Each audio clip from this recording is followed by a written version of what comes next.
Hello everyone, সকলে কেমন আছো? আশা করি সকলে ভালো আছো, সুস্থ আছো। আমিও কিন্তু ভীষণ ভীষণ ভীষণ ভালো আছি।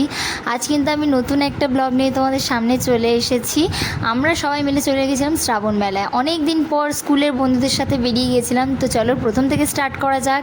দেখো আমরা সবাই মিলে চলে এসেছিলাম অটোতে উঠে কিন্তু আমরা ভীষণ ফাজলামি করছিলাম। তারপর আমরা আমাদের ডেস্টিনেশনে নেমে গেছিলাম, যেখানে শ্রাবণ মেলা হচ্ছিল।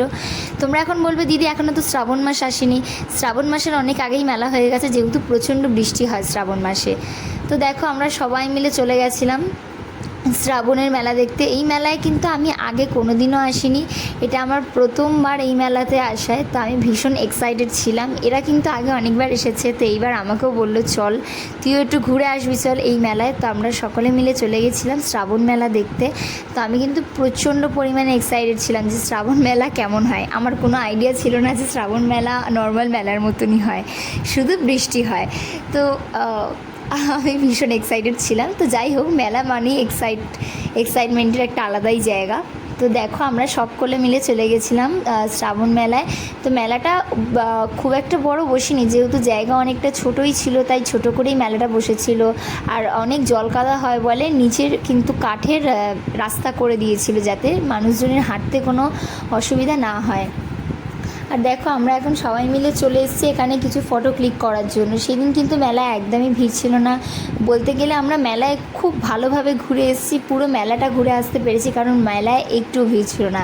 তারপর আমরা সবাই মিলে চলে গেছিলাম একটু ফালুদা খাওয়ার উদ্দেশ্যে।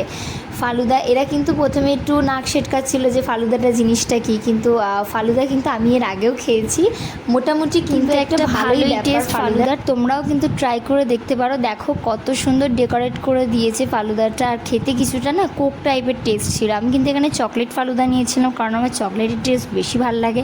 ফালুদা এতটাই বেশি দিয়ে দিয়েছিল যে দেখো জুসগুলো সব নিচে থেকে গ্লাস থেকে সব পড়ে যাচ্ছে। তারপর আমি একটা স্ট্র নিয়ে নিয়েছিলাম জুসটা খাওয়ার জন্য। ফালুদাটা টেস্টি ছিল, কিন্তু অনেকটা কোক টাইপের টেস্ট ছিল। এর আগে যে ফালুদাগুলো খেয়েছি ওগুলোর তুলনায় একটু কম স্বাদ ছিল এই ফালুদাটার। তারপর এখানে চলে এসেছিলাম ফটো ক্লিক করার জন্য। এরা তো বসে শুয়ে সব ভিডিও করতেই ব্যস্ত ছিলাম। তারপরেই ঢুকে গেছিলাম একটা মিষ্টির দোকানে। মিষ্টির দোকান থেকে কিন্তু আমি জিলিপি কিনে নিলাম। মা আর বোনকে আমি বলে এসেছি আসার সময় জিলিপি নিয়ে আসবো। তারপরেই কিন্তু জিলিপি কেনার পর আমরা চলে গেছিলাম দোকান ঘুরতে।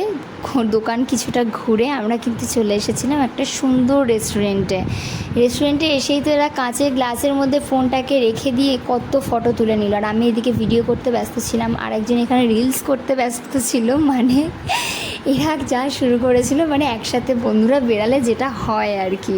তা আবার এত দিন পর রেস্টুরেন্টে কিন্তু আমি এসেছিলাম চাউমিন নেওয়ার জন্য। আমার একটা বোনের জন্য আমি চাউমিন নিয়েছিলাম। তারপর আমিও কিছুটা ক্যামেরার সামনে একটু দেখে নিচ্ছিলাম, মুখ টুক একটু ঢং করে নিচ্ছিলাম। তো এটা একটা ভিডিওই বলতে পারো, যেটা ইনস্টাগ্রামে পোস্ট করা। তো যাই হোক, আমরা প্রচণ্ড মজা করেছি গাইজ, ভীষণ মজা করেছি। তো ভিডিওটা কিন্তু এই অবধি রাখবো আমি, আর বেশি বাড়াবো না। তো কেমন লাগলো তোমাদের অবশ্যই তোমরা জানিও। সাবস্ক্রাইব করতে ভুলো না, আর লাইক কমেন্ট শেয়ার করে দিও আমার ভিডিওগুলো, আর আমার পাশে অল টাইম থেকো। সো টাটা গাইজ, দেখা হচ্ছে আবার পরের ভিডিওতে।